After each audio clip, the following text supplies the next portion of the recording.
mundo industrial, controle de qualidade não é um detalhe, é uma necessidade fundamental. E quando a gente fala de tinta que vai em estruturas, equipamentos, em quase tudo, cada lata que entra na fábrica importa. A grande questão é, como garantir que o material está conforme sem ter que parar toda a produção para isso? Vamos imaginar uma cena bem comum.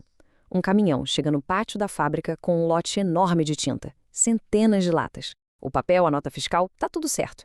Mas a pergunta de US$ 1 milhão, né, é: o que está dentro dessas latas realmente atende à especificação que foi comprada? E aí que o bicho pega, né? Porque abrir e testar cada uma das 1.000 latas simplesmente não dá para fazer. É caro demais, leva um tempo absurdo. Então, a pergunta é: como é que a gente decide se o lote inteiro tá bom, olhando só para uma partezinha dele? Bom, a resposta para isso é método, é padrão. Olha só o que a gente vai ver hoje. Primeiro, a gente entende o problema, o desafio do recebimento. Depois, a gente conhece a norma que resolve isso. Em seguida, vamos mergulhar na principal ferramenta dela, que é a tabela de amostragem. Daí, a gente bota a mão na massa com um estudo de caso prático. E no final, a gente fecha entendendo o porquê de tudo isso ser tão importante. Ok, vamos mergulhar nisso. Antes de existir um padrão, o recebimento de materiais era uma coisa meio no achômetro, sabe? A decisão ficava muito na mão de uma pessoa. Precisava ter um jeito de fazer isso que fosse justo para todo mundo, tanto para quem compra quanto para quem vende. Tinha que ser algo técnico, objetivo, sem margem para opinião. E olha, essa necessidade não é teórica, não. Ela vem da experiência de gente como o Fernando Fernandes, um especialista com mais de 40 anos na área. Ele sabe muito bem que um errinho no começo, ali no recebimento do material, vira um problema gigantesco lá na frente. É aquilo, né? Se a base não tá boa, todo o projeto pode ser comprometido. E a solução para essa necessidade de um padrão, ela tem nome e sobrenome. Estamos falando de uma norma da ABNT, uma norma técnica brasileira feita sob medida para resolver essa dor de cabeça. É essa aqui, a ABNT NBR 15442. Ela é o guia oficial, o manual que tira o eu acho da jogada e coloca a ciência no lugar. O que ela faz, no fundo, é pegar o controle de qualidade estatístico e aplicar numa situação bem prática do dia a dia, inspecionar as latas de tinta que chegam fechadinhas na fábrica. E o objetivo dela é direto ao ponto. Ela cria um procedimento para a gente tomar uma decisão de sim ou não. Esse lote de tinta que acabou de chegar, a gente aceita e manda para a produção ou a gente rejeita e manda de volta para o fornecedor? É isso, a norma responde essa pergunta. Beleza. Mas como é que a norma faz essa mágica? Como ela chega nessa decisão com tanta precisão? A resposta está na principal ferramenta dela, a famosa tabela de amostragem. É aqui que tudo acontece. Acabou o achismo. A decisão de aceitar ou rejeitar um lote inteiro de material passa a ser 100% técnica, baseada no que essa tabela diz. Pensa nela como se fosse o cérebro de toda operação de inspeção. E o mais legal é ver como a estatística consegue simplificar uma decisão que parece super complexa. Dá uma olhada nessa tabela. É uma versão da que está na norma.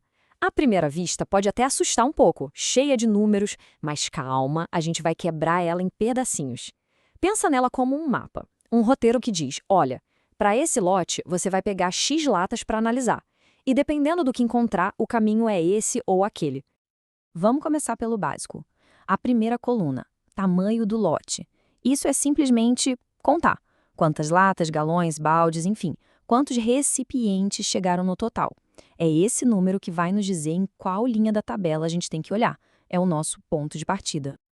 Ok, achamos a nossa linha. Agora, vamos olhar para o número de aceitação, que a gente chama de AC. O que é isso? Pensa nele como o limite de tolerância. É a quantidade máxima de latas com algum defeito que a gente pode achar na nossa amostra e, mesmo assim, o lote todo ainda ser considerado bom, ser aprovado. E na outra ponta, a gente tem o número de rejeição, ou NR. Esse aqui é a linha vermelha. É o ponto crítico.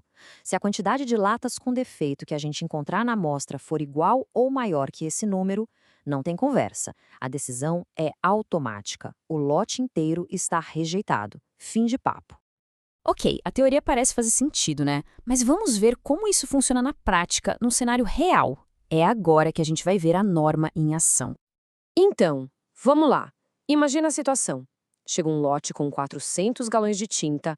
A gente vai lá na norma, olha na tabela e vê que para esse tamanho de lote, a primeira amostra tem que ser de 32 galões. Beleza. Pegamos os 32 galões aleatoriamente, inspecionamos e o resultado foi: encontramos 3 com defeito.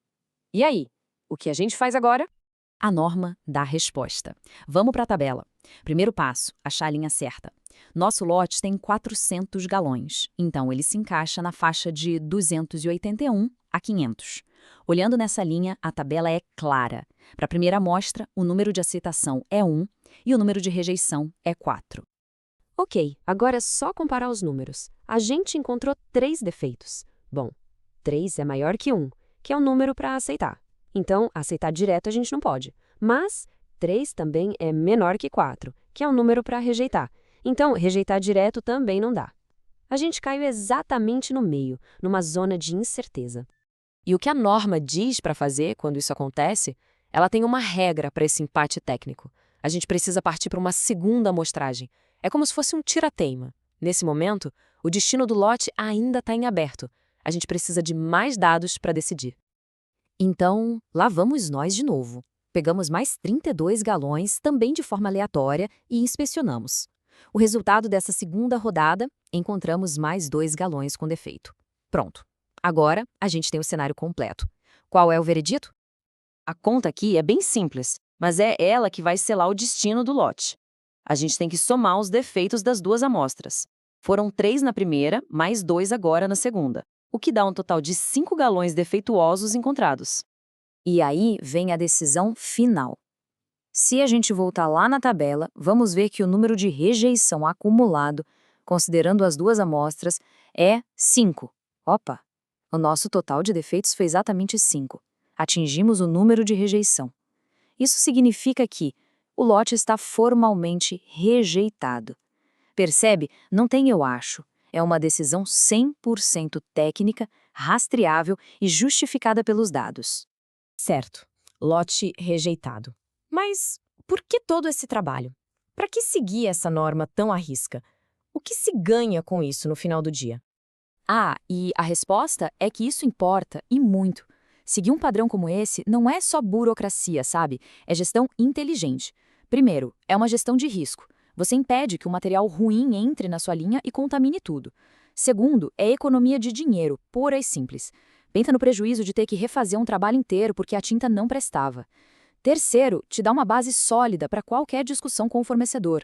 A sua decisão de rejeitar não foi baseada em achismo, foi baseada numa norma técnica. Isso tudo, no final, deixa a operação mais eficiente e, o mais importante, garante a qualidade do que você entrega para o seu cliente.